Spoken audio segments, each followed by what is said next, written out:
Hi friends, Donica Hudson here from the beautiful snowy Blue Ridge Mountains. I wanted to talk to you tonight about the March for Life that both Jim Quick and I covered for NC Conservatives and for the Evangelical Association, for the NC Values Coalition, and several others in North Carolina. We were boots on the ground for you, and it was a wonderful experience. As you can tell by a lot of the narrative of the march, while we were filming, we talked about how much love was poured out there. I was very encouraged by the amount of young people, both high school and colleges, entire busloads of them that came out to support life. And everything that I witnessed was a peaceful, loving group of marchers that love life. So when I've read some of the narratives and some of the nasty remarks about those who are pro-life and saying that they are hateful people, that is totally a lie. And if you don't believe me, look at the footage. We've posted a lot of it. We did a lot of interviews too while we were there. Just look at those videos just to get an idea of how much these people were peaceful and love life.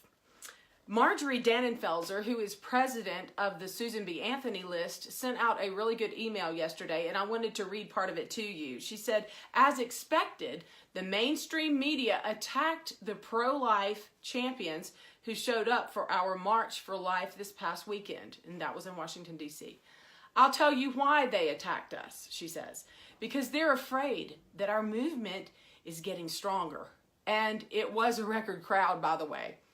They fear that Americans are waking up to the truth about abortion. The abortion lobby knows that it can only win when they keep Americans in the dark.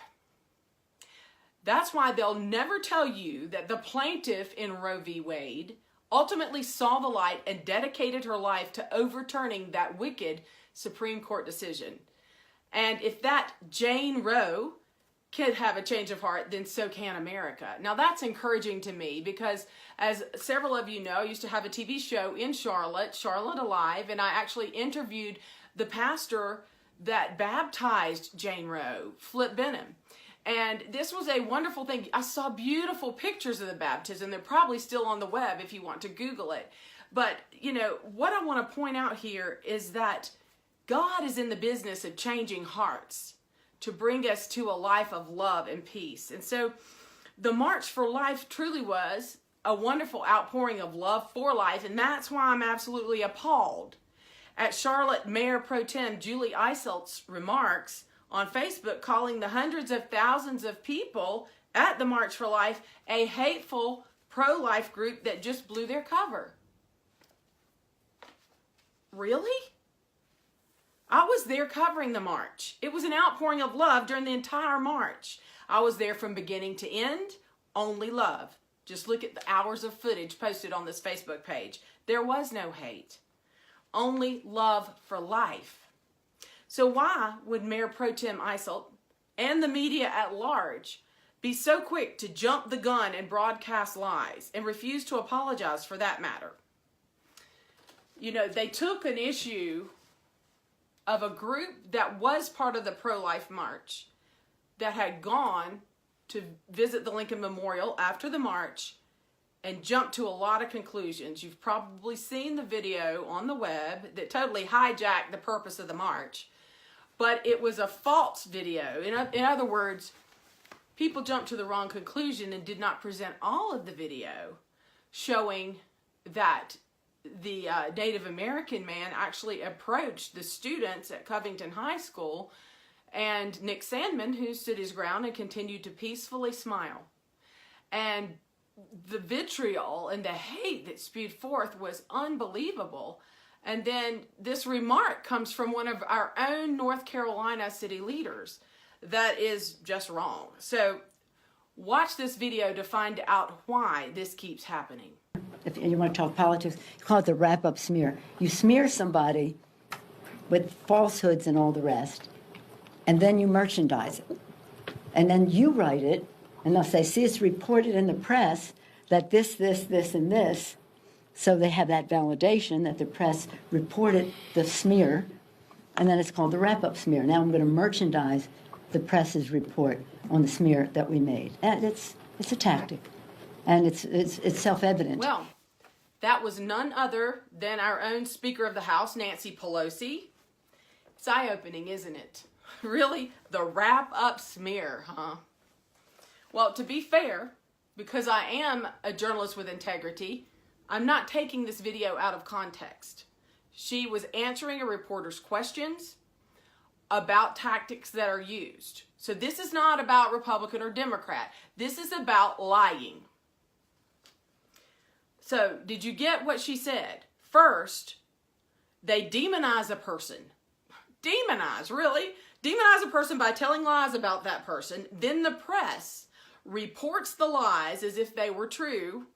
Then everyone uses the press reports as validation that the liar is telling the truth. How diabolical. How evil and wicked. Well, those of us who are Christians have got to wise up. Now, I'm not talking about Democrats or Republicans. I'm talking about politicians, leaders, the media, you and me who have smartphones, being okay with lying. Are you okay with lying? I'm personally not. The American people deserve to hear the truth. This is exactly what happened to Nick Sandmann and the Covington Catholic High School. A bunch of random smartphone posts to social media fit the narrative that the liberal media wants to push to a T. That narrative is that anyone wearing a MAGA hat, especially white males and Christians, are racist, bigoted, and full of hate. Therefore, without verifying anything, the mainstream media, unfortunately, along with thousands on social media, even the Covington Catholics on diocese, were quick to believe the lie. Further evidence of the entire video proved that Nick Sandmann and Covington High School was in no way mocking this Native American man. In fact, the Native American man, who's a known activist, approached Nick Sandmann. So, even the rhetoric that I'm hearing on interviews, on the mainstream media, asking Nick Sandmann if he should apologize, to me it's a ludicrous question. My question is, shouldn't Nathan Phillips, the Native American who approached Nick and got in his face and beat the drum, shouldn't he apologize? This is a 16-year-old. I have a 16-year-old child. As a mom, if someone did that to my child and she just stood there peacefully and smiled, I would applaud her. It took great control to do that. And he did absolutely nothing wrong. So this whole narrative about, well, he must have really done something wrong, we're going to continue to ask these questions, is also misleading. My job is not to school you. If you're a politician or a journalist who lies, my job is to present truth in media and government. We, the people, want the truth. Now, as Christ followers, we must learn from this. We need to verify before we come out with an accusation. All of us these days have smartphones. So please be responsible with them. There are very few journalists these days in the mainstream media with journalistic integrity. Only a handful came back and apologized for perpetrating the lie against Nick Sandmann and the Covington Catholic High School. And I'm thankful for the ones that did, but honestly, lies are lies, and journalists should not succumb to them. If you have, you've sold yourself out. You're no longer a journalist, you're a propaganda arm. Jim Quick and I endeavored to do this, tell the truth, with every broadcast here on NC Conservatives.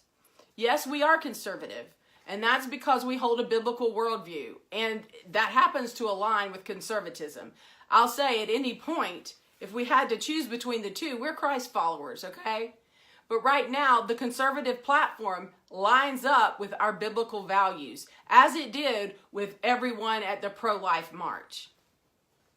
My faith warns me strictly to not look nor act like my enemy, who is called the father of lies, but rather to look like the truth, who gave his life so that I will have life eternally. I pray that this impacts you, that anyone watching, that you will continue to stand for truth, and that you will in no way accept the lie or go along with the culture that seems to be endorsing lies these days. Thank you for listening. I'm Donica Hudson for NC Conservatives. Good night.